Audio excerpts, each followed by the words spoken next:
안녕하세요. 공부하는 직장인 한수수입니다. 오늘은 플래너와 공부 계획에 대한 이야기를 해보려고 합니다. 저는 MBTI 검사를 하면 J와 P가 반반씩 나오는 사람인데요. 여행이나 어떤 새로운 메뉴를 도전하거나 하는 일에서는 굉장히 무계획적인 반면에 일을 하거나 공부를 할 때는 꼭 계획을 먼저 세우고 분배를 한 다음에 공부하는 게 저한테는 효율적이라고 생각되는 방법이에요. 그래서 오늘은 제가 수능 공부를 하면서 어떤 식으로 계획을 세웠는지 여러분께 공유를 드리고자 합니다. 만약에 본인의 성향이 계획을 많이 세우지 않는 P에 가까운 성향이신 분들이라 하더라도 오늘 소개해드리는 계획법 중에 월간 계획 정도는 한번 세워보시면 본인의 현재 위치 파악이나 공부량을 가늠하는 데 도움이 될 것 같습니다. 저는 오른쪽 그림에 있는 것처럼 가로로 길쭉하고 세울 수 있는 플래너를 사용을 했습니다. 그래서 제 플래너를 펼치면 이런 모양이 나오는데요. 위에, 그러니까 뒷장은 메모 용도로 줄이 쳐 있었고, 아랫부분은 요일별로 계획을 세울 수 있는 칸이 있었습니다. 저는 플래너의 이 한 장에 월간 계획과 주간 계획을 모두 작성을 했는데요. 먼저 월간 계획 같은 경우는 줄이 보통 8칸에서 10칸 정도가 나와 있어서 8주 혹은 10주, 그러니까 한두 달 정도의 분량의 월간 계획을 세웠습니다. 저는 이런 식으로 칸을 나눠서 국수, 영, 지, 그리고 논술 혹은 기타 칸을 만들었고요. 한 줄에는 각각에 해당되는 주차를 표시를 했습니다. 그래서 현재 풀고 있는 문제지나 듣고 있는 인강의 분량을 쭉 확인을 한 다음에 내가 한 주 동안 얼마만큼의 분량을 끝낼 것인가 혹은 끝낼 수 있는가를 생각해서 월간 계획을 세웠습니다.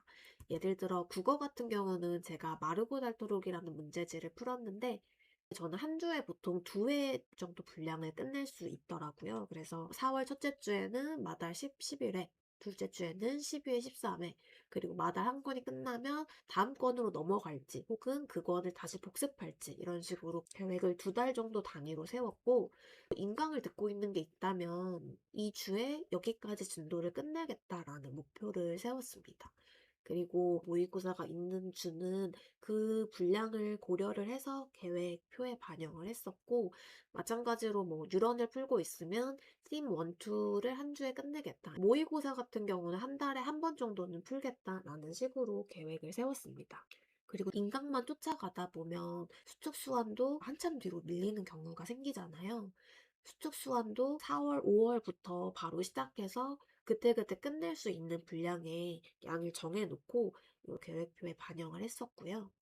영어, 물리, 직구과학, 논술까지도 이렇게 플래너에 기입을 했었습니다. 이렇게 기입하고 나서는 주간 계획을 세웠는데요. 예를 들어서 4월 첫째 주에 계획을 세우겠다라고 하면 월간 계획에 세운 내용을 주간 계획으로 옮기는 작업을 매주 했습니다. 주간 계획을 세울 때 출장 등으로 바쁜 날이나 예비 날에는 계획을 조금 널널하게 배분을 하려고 했습니다.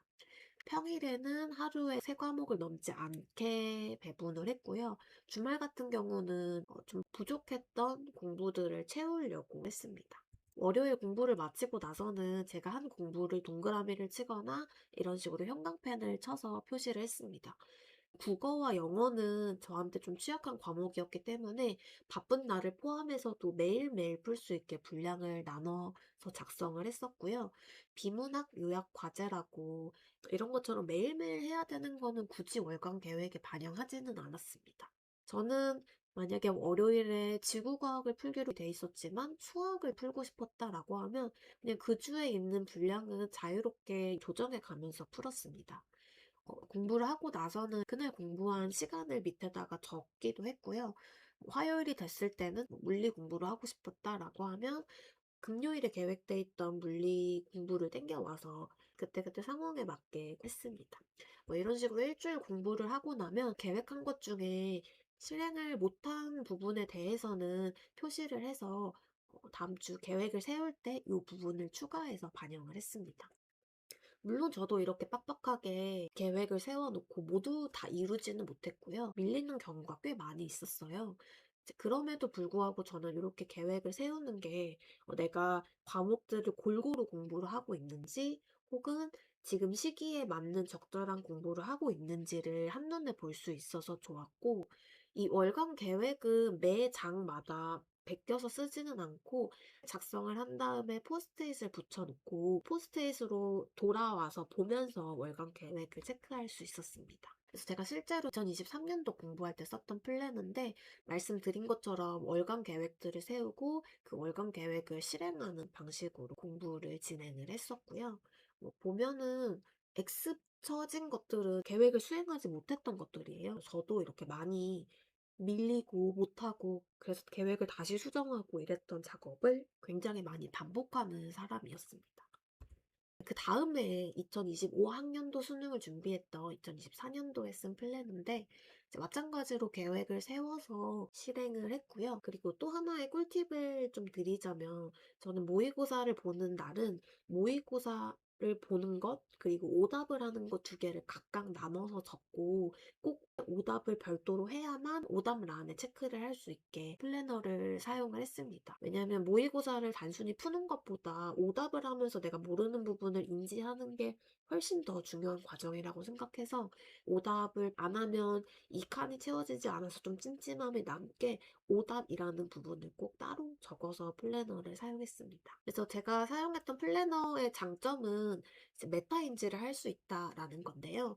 내가 이 과목 이만큼의 문제를 푸는데 얼마만큼의 시간이 걸릴 건지를 명확히 아는 게 굉장히 중요하다고 생각해요. 나는 책 한 권을 한 달 안에 끝낼 수 있는 사람이다라고 하면 다음 달에는 조금 더 심화된 책을 풀 수도 있고 또는 봤던 책을 한 번 더 복습을 할 수도 있고 이런 식으로 계획을 짤 수 있는데 내가 이 책을 보는데 지금 속도로 보면 뭐 5달이 걸려라고 한다면 그 책이 맞지 않거나 혹은 그 강의가 너무 방대한 양이거나 라고 볼 수도 있는 거기 때문에 이런 메타인지를 하는 부분에서 저는 굉장히 많은 도움을 받았고요. 두 번째는 큰 그림을 그릴 수 있다라는 장점이 있었는데요.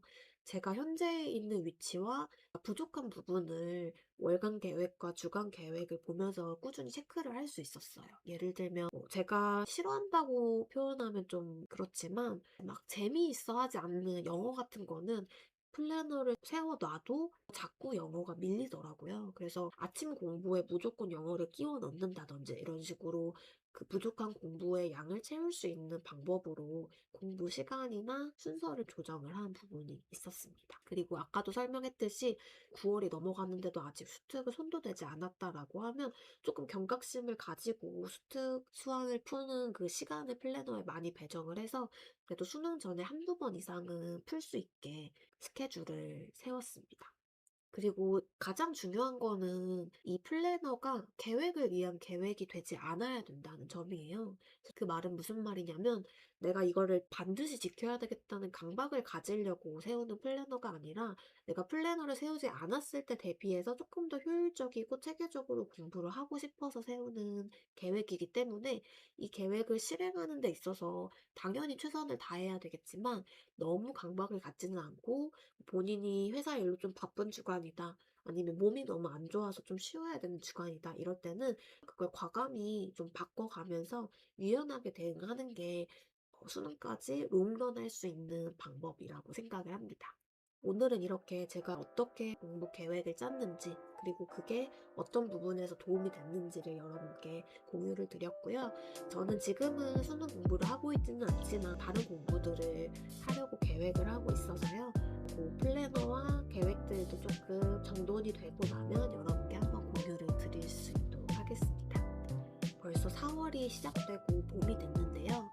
새 학기에 공부를 열심히 하겠다는 그 초심을 잃지 마셨으면 좋겠고 여러분이 올 한 해도 꾸준히 공부를 지속할 수 있게 저도 도움이 되는 영상들을 좀 더 많이 올려보도록 하겠습니다. 대한민국의 모든 수험생분들 화이팅입니다.